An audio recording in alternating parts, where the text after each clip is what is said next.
Hi, I'm Noah Bombard, and here's what's happening in the ET Newsroom Tuesday, August 17th. Well, it wasn't much of a surprise, but the mutual aid meeting in Andover today ended in a shouting match. Now, this is the meeting that drew officials from Lawrence as well as the surrounding towns to talk about mutual aid to the city of Lawrence. This is after they laid off 23 firefighters earlier this year. Now, what ended up happening toward the end of the meeting was that a union official got into a shouting match with a city councilor from Lawrence before the Andover fire chief basically stood up and said thanks for coming and called the meeting to an end. Now, there were a number of firefighters outside the fire station this morning before that meeting started to greet Mayor William Lantigua as he arrived. Now, the mayor actually arrived in Fire Chief Brian Murphy's truck. The mayor had asked the acting fire chief to pick him up and drive him to the meeting. The two actually sat in the truck for about 5 minutes before the meeting and were having a pretty vigorous discussion in there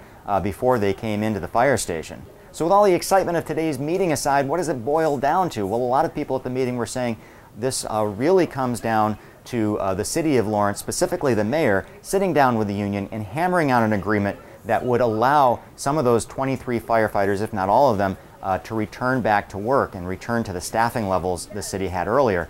Firefighters and officials in the surrounding towns are saying that the amount of mutual aid calls they're receiving to come into Lawrence is getting excessive, and that the solution lies clearly in the hands of the city of Lawrence. The one upside today, despite the argument that erupted on the end, is that the two sides do appear to be talking, even if it is somewhat contentious talking. Certainly seeing the mayor and the chief in the chief's truck there earlier today having a discussion was the first sign that we've seen of the two sides actually sitting down and talking together.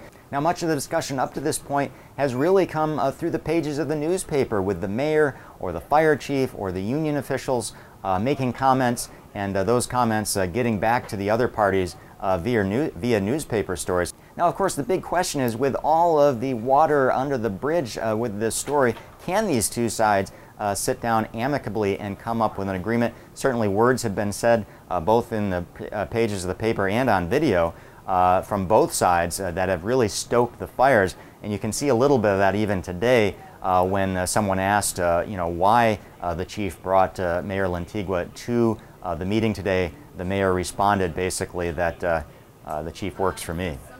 So we're going to continue to keep a close eye on this story. We'll have full coverage in tomorrow's Eagle Tribune. Our own Jill Helmarsinski was inside the meeting. We had Bill Kirk outside talking to some of the firefighters out there. Their stories will be in tomorrow's newspaper. And we're going to continue to keep a close eye on this for any developments that may happen in the coming weeks. This is continuing to be a hot story, and it doesn't show any signs of dying down soon. Well, just a reminder, you can find all this content and a lot more at eagletribune.com right now.